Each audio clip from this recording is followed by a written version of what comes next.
2026最新校园惊悚韩剧《夺命许愿》终于迎来了大结局，女孩被怨灵附身，身体开始完全不受控制的扭曲。就在她即将对同学痛下杀手的危急关头，巫师及时赶到，通过天眼看到怨灵正操控着女孩。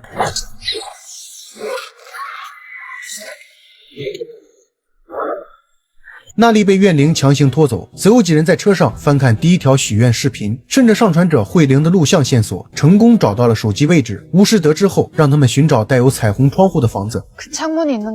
붉은폰은확실히있는곳에붉은폰은너만가지고나올수있어붉은폰과다양쪽모두이어진건너밖에없으니까걱정하지마세아야명지실이있는한他们浑然不知，怨灵早已经操控娜丽率先抵达。其实诗媛在死之前许下的愿望，就是把诅咒反复持续下去，让这场死亡诅咒无限循环，让所有人一同坠入深渊。此时，铃铛手中的罗盘疯狂转动，导航的指针也开始打转，彻底失去信号指引。整片区域都被怨灵的力量隔绝封锁。而路边停放的一辆货车，在无人触碰的情况下，诡异的自动驾驶。此时，车上的几人丝毫没有察觉，危险正在步步逼近。就在他们经过一个路口时，货车突然朝着他们撞来，好在铃铛立马猛踩油门加速闪避，这才惊险躲过致命撞击。当看到车厢之内空无一人时，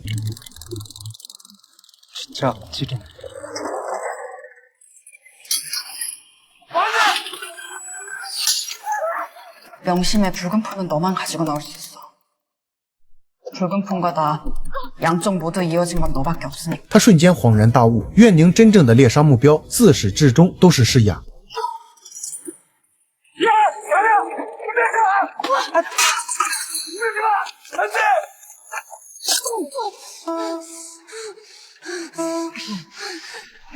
铃铛的身体被钢筋径直贯穿胸膛，他强忍剧痛，再三叮嘱诗雅，无论如何都要找到那部手机。小虎将罗盘与驱魔刀一并交给剑宇，告诉他如果罗盘开始转动，那就说明怨灵就在周围。诗雅和剑宇去寻找手机，何俊则留在原地拨打急救电话，等待救援赶来。他们很快就找到了带有彩虹窗户的房子，虽然通往房间的路已经被摧毁，但对于擅长跳跃的诗雅来说，并不算什么难题。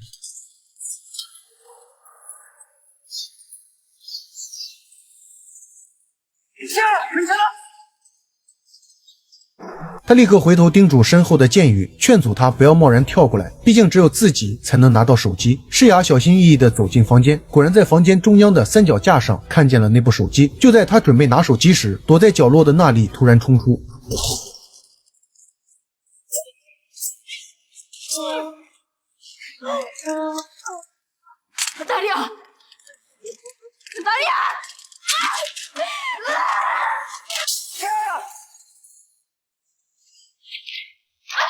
剑宇看到诗雅有危险，根本来不及多想，奋不顾身地跟着纵身跳跃。为了压制发狂的娜丽，驱散附身在他体内的恶灵，剑宇果断拿出驱魔刀，狠狠刺向了他。剧痛与驱魔之力瞬间席卷全身，娜丽瞬间失去力气，瘫倒在地。诗雅终于拿到了手机，他本想带着娜丽一起离开这里，正当准备搀扶娜丽起身离开时，娜丽突然死死抓住了诗雅的手腕，他伸手用力扯断了诗雅手腕上一直用来抵御怨灵的护身绳。同一时间，远方巫师手腕上对应的护身绳结也同步断裂脱落，失去护身符庇护的瞬间，怨灵瞬间侵入诗雅的身体，她不受控制的剧烈抽搐，口中不断吐出白沫。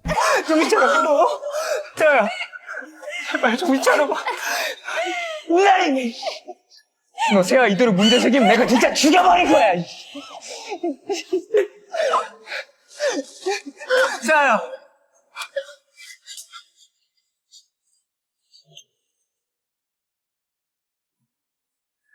야!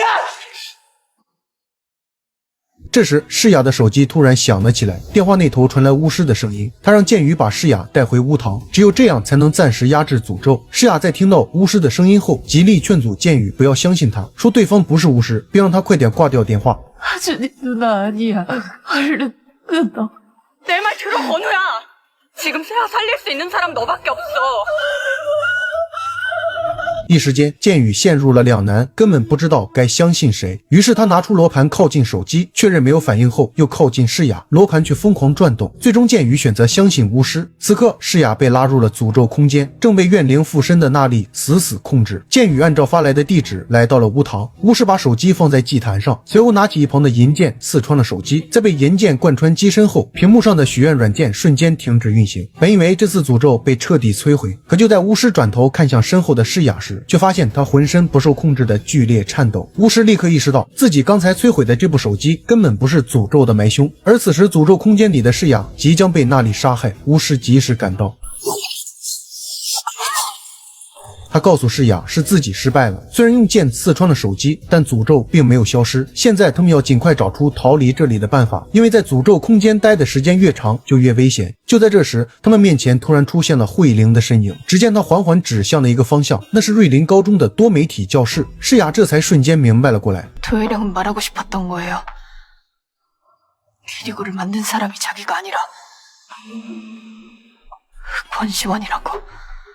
如果下咒的人是诗媛，那他们就要找到他的手机，才能彻底终结诅咒。可在这个诅咒空间里，他们根本无法战胜诗媛。巫师打算利用傀儡假扮成慧灵，吸引诗媛的注意，让诗雅趁机去多媒体教室找到诗媛的手机，这也是现在唯一的方法。回到现实的巫师立刻制作了一个傀儡，并和慧灵的手机缠在一起，随后用银剑划破自己的手掌，把自己的血滴在傀儡身上。 시원아.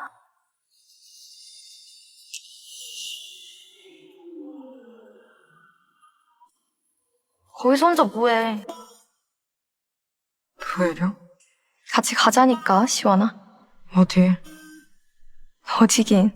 죽은 사람들이 가는 곳. 소원을 묶인 우리가 어떻게 가? 그럼 혼자 갈게.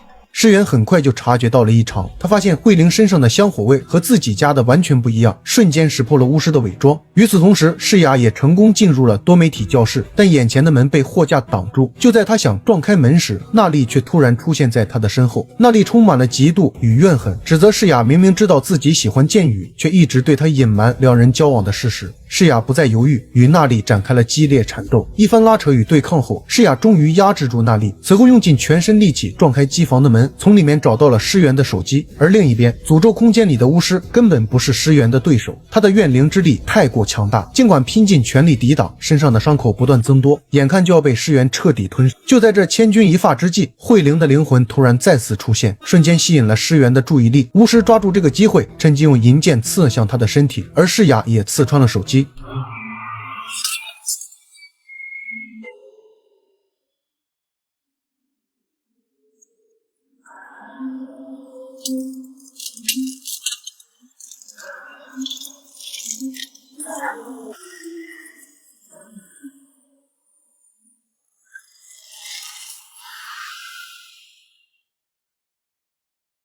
随着诅咒彻底被摧毁，这场以命换愿的死亡游戏终于结束了。结局中，世雅、剑宇、何俊虽然幸存了下来，但也付出了惨重的代价。小旭因为最初的好奇许下愿望，成为了诅咒的第一个牺牲品。娜丽因为无法克制自己的嫉妒与欲望，被怨灵操控，最终沦为了诅咒的殉葬品，永远的留在了诅咒空间。铃铛也抢救了过来，本以为这场噩梦就此落幕，可剧情的最后却留下了一个伏笔。小旭生前在网络上认识的朋友明珠，无意间捡到了娜丽遗落的一部手机，而那部手机上依旧残留着那款致命的许愿软件。导演用这个开放式结局悄悄埋下了第二季的伏笔，预示着这场以欲望为赌注的死亡游戏或许还未真正结束。我们每个人都曾有过许愿的渴望，渴望不劳而获的成功，渴望轻而易举的爱情，渴望一夜暴富的幸运，渴望摆脱平庸的困境。我们总在抱怨生活的不公，总在期待命运的眷顾，总在寻找通往成功的捷径，却从未想过天下没有免费的午餐。每一个不劳而获的愿望都标注着致命的代价，就像这款许愿软件的规则一样，那些看似美好的愿望背后往往隐藏着无法承受的失去。我是专注最新影视的阿南，我们下期见。